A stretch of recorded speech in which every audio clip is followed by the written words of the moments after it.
Shalom Bapak Ibu dan saudara-saudari terkasih di dalam Yesus Kristus. Salam sehat, tetap semangat dan penuh sukacita.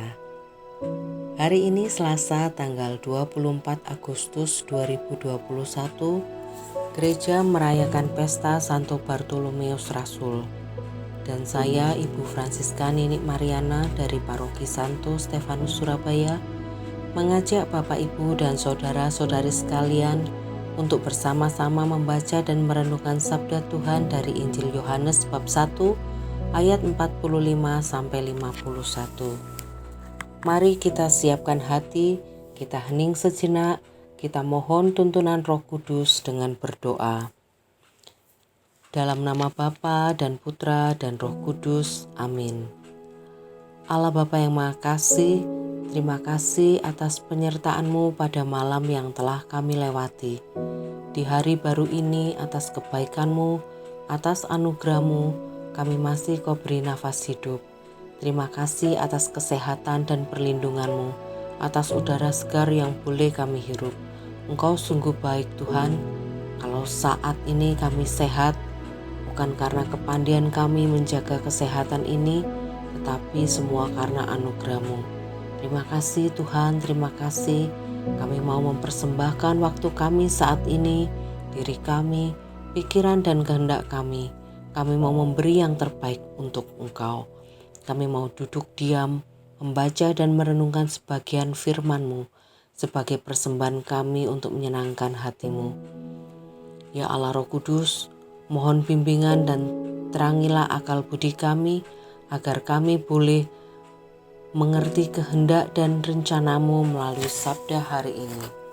Terima kasih Tuhan, terima kasih. Bersabdalah Tuhan, saat ini kami siap untuk mendengarkan. Inilah Injil Yesus Kristus menurut Yohanes. Dimuliakanlah Tuhan. Sekali peristiwa, Filipus bertemu dengan Natanael dan berkata kepadanya, "Kami telah menemukan Dia yang disebut oleh Musa dalam kitab Taurat dan oleh para nabi, yaitu Yesus, anak Yusuf dari Nazaret." Kata Natanael kepadanya, "Mungkinkah sesuatu yang baik datang dari Nazaret?" Kata Filipus kepadanya, "Mari dan lihatlah." Melihat Natanael datang kepadanya, Yesus berkata tentang dia, "Lihat, inilah seorang Israel sejati, tidak ada kepalsuan di dalamnya." Kata Natanael kepada Yesus, "Bagaimana engkau mengenal aku?" Jawab Yesus kepadanya, "Sebelum Filipus memanggil engkau, aku telah melihat engkau di bawah pohon ara." Kata Natanael kepadanya, "Rabi, engkau anak Allah, engkau raja orang Israel." Yesus menjawab, katanya, "Karena aku berkata kepadamu, aku melihat engkau di bawah pohon ara, maka engkau percaya? Hal-hal yang lebih besar daripada itu akan engkau lihat." Lalu kata Yesus kepadanya, "Aku berkata kepadamu, sesungguhnya engkau akan melihat langit terbuka dan malaikat-malaikat Allah turun naik kepada Anak Manusia."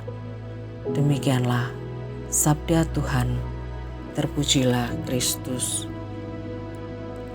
Bapak, Ibu, dan saudara-saudari terkasih, pada hari ini gereja merayakan pesta Santo Bartolomeus, salah seorang dari ke-12 rasul yang dalam Injil Yohanes dipanggil dengan nama Natanael, yang artinya diberi oleh Allah atau pemberian Allah. Nah saudara, ada beberapa hal yang dapat kita pelajari hari ini dari Natanael. Yang pertama adalah tanpa kepalsuan. Kita lihat dari ayat yang ke-47. "Lihat, inilah seorang Israel sejati, tidak ada kepalsuan di dalamnya." Nah saudara, sejak zaman dahulu, apa yang tampak di depan mata telah sering menjadi ukuran. Sadar atau tidak, cara pandang seperti ini juga sering kita gunakan saat berinteraksi dengan orang lain. Apa yang kita dengar, apa yang kita lihat akan sangat mempengaruhi penilaian dan sikap kita terhadap orang lain. Secara tidak langsung, cara pandang seperti ini akan mendorong kita menjadi orang yang lebih mementingkan apa yang tampak dari luar. Seperti penampilan dan cara kita berbicara demi mendapatkan image yang kita inginkan, kita menjadi pribadi yang sangat peduli dengan apa kata orang. Kita merasa oke saat orang lain berkata bahwa kita ini hebat, kita keren, baik hati, kita ini rendah hati, dan berbagai pujian lainnya. Sebaliknya, kita merasa buruk atau bahkan kita merasa tertolak ketika orang berkata bahwa penampilan kita tidak sebagus biasanya, atau mungkin kita dianggap membosankan, kita ini tidak smart, pendapat kita tidak diterima, dan sebagainya. Penilaian orang lain menjadi teramat penting, seakan semua itu turut menentukan nilai diri kita. Tanpa disadari, kita pun membawa sikap seperti ini ketika sedang berdoa maupun saat melayani Tuhan, entah untuk mendapatkan penilaian positif dari orang lain atau bahkan demi memperoleh perkenanan Tuhan. Kita rajin datang ke gereja dan melayani agar dinilai sebagai orang yang saleh, orang suci ya. Kita bernyanyi, menutup mata, mengangkat tangan dalam ibadah atau persekutuan doa ya. Namun sebenarnya pikiran kita ini sedang mengembara kemana-mana. Doa yang kita panjatkan sebatas tidak lebih sebatas dari untaian kalimat-kalimat indah yang kita ucapkan dengan fasih, tapi tanpa ada iman di dalamnya. Pelayanan kita menjadi sebatas talenta yang dipresentasikan dengan bagus tanpa ada kehidupan yang dipersembahkan. Lebih buruk lagi, kita membungkus tutur kata kita dengan bahasa-bahasa yang rohani saat di gereja.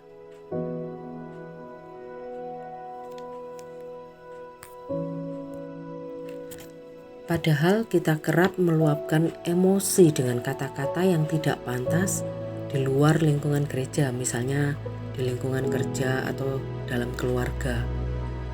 Kita baik dan ramah pada semua orang saat di gereja saja, tetapi kita sering membeda-bedakan orang dalam aktivitas sehari-hari. Bukan ibadah seperti itu yang dikehendaki Tuhan, saudara. Tuhan rindu adalah kita datang kepadanya dengan ketulusan tanpa kepalsuan. Hal yang kedua adalah Tuhan melihat hati. Terlepas dari perkiraan tentang siapa sebenarnya Nathanael, yang menarik adalah pernyataan Yesus saat melihat Nathanael. Di ayat 47 tadi ya, lihat inilah seorang Israel sejati, tidak ada kepalsuan di dalamnya. Ada kualitas di dalam diri Nathanael yang disukai oleh Yesus, yaitu tidak ada kepalsuan.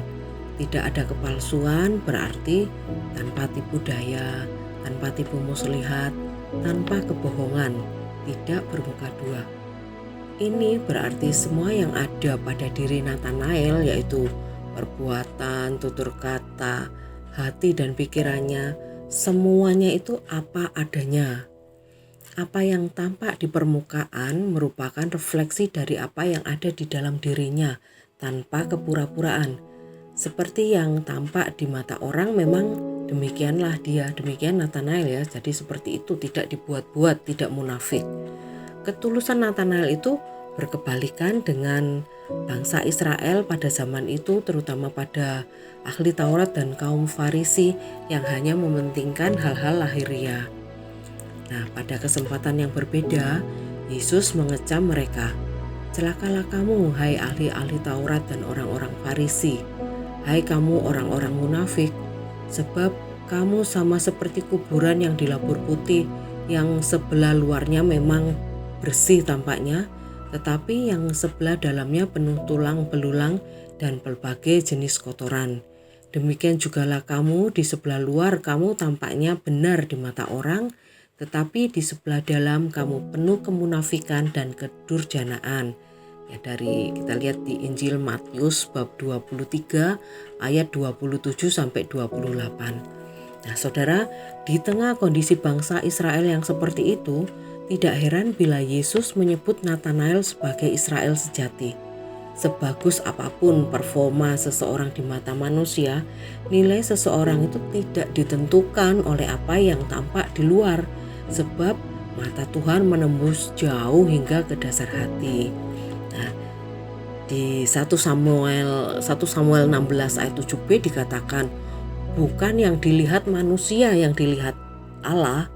Manusia melihat apa yang di depan mata, tetapi Tuhan melihat hati. Bapak, Ibu, dan Saudara yang terkasih, Tuhan itu mengetahui setiap pemikiran dan motivasi kita yang bahkan kita sendiri tidak menyadarinya. Tuhan ingin apapun yang kita lakukan lebih dari sekedar karena kita peduli apa kata orang. Tuhan mau kita melakukan yang terbaik, bukan sekedar menjalankan kewajiban dan bukan sekedar profesionalisme. Janganlah kita melakukan sesuatu hanya karena sopan santun, apalagi disertai dengan maksud-maksud yang terselubung.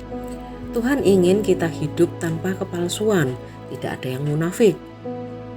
Sebuah kehidupan yang selaras antara hati, pikiran, perkataan, dan perbuatan. Sebuah kesalehan tanpa kepura-puraan. Saudara, kehidupan yang bukan sekedar bagus kemasannya ya, tetapi benar-benar indah dan harum di dalamnya. Ini tidak terbentuk dalam semalam, tetapi hasil dari disiplin rohani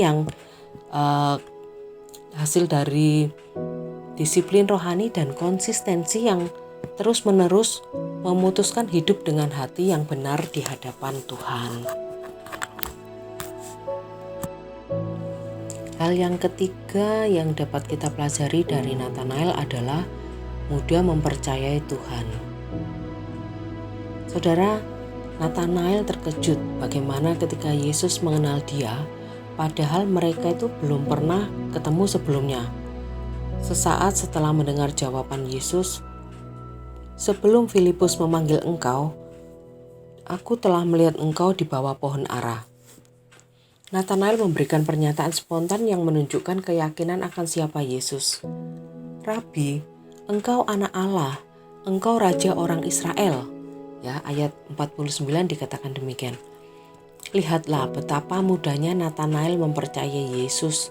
Padahal beberapa saat sebelumnya Natanael mengeluarkan pernyataan ketika diberitahu tentang Yesus oleh Filipus.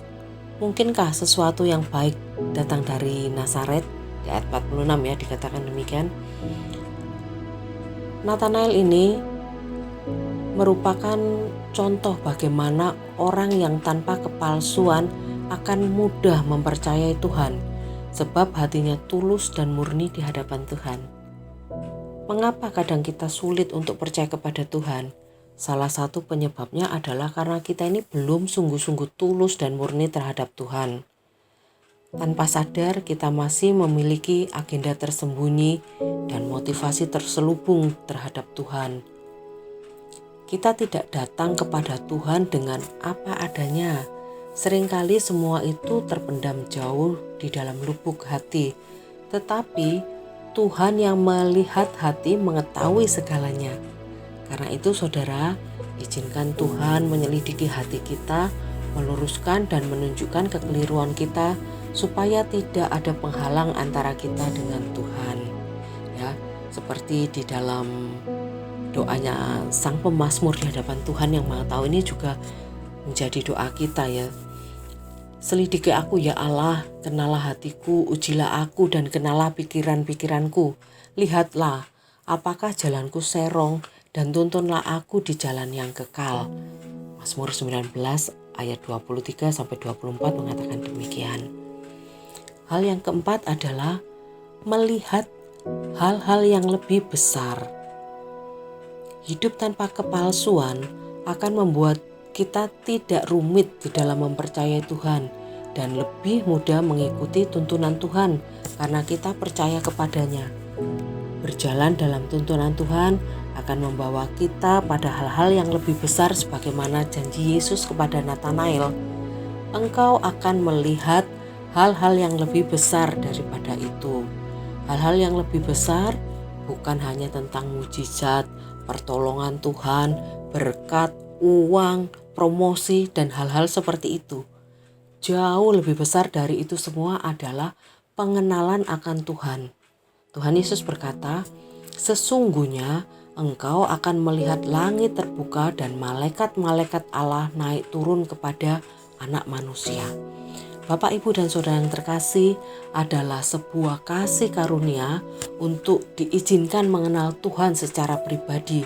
Sebab sesungguhnya kita tidak akan bisa mengenal Tuhan jika Tuhan tidak menyatakan dirinya kepada kita. Bila saat ini kita dapat percaya dan mengenal Tuhan, itu karena Roh Kudus menaruh benih iman di dalam hati kita. Ini adalah pernyataan Paulus yang mengerti betapa berharganya pengenalan akan Tuhan itu. Kita lihat di Filipi bab 3 ayat 7-8a. Di situ dikatakan, "Tetapi apa yang dahulu merupakan keuntungan bagiku, sekarang kuanggap rugi karena Kristus.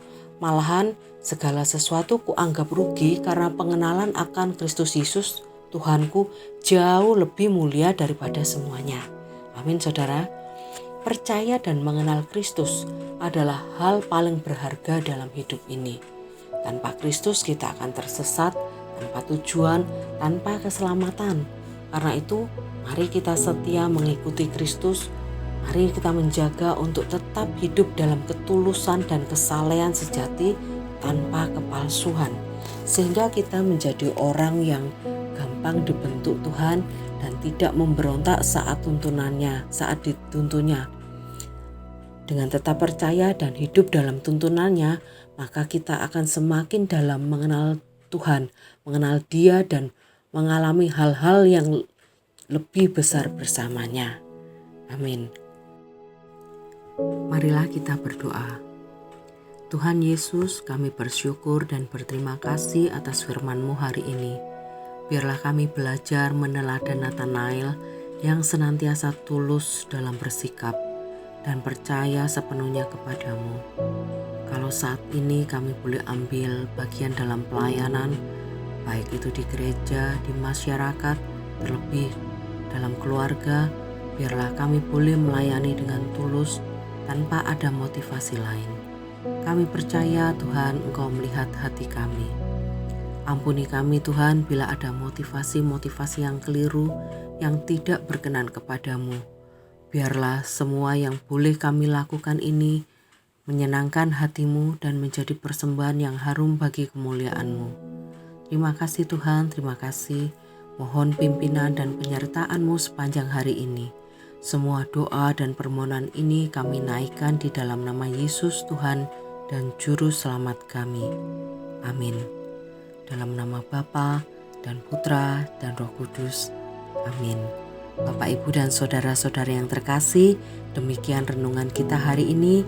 Tuhan Yesus memberkati kita sekalian.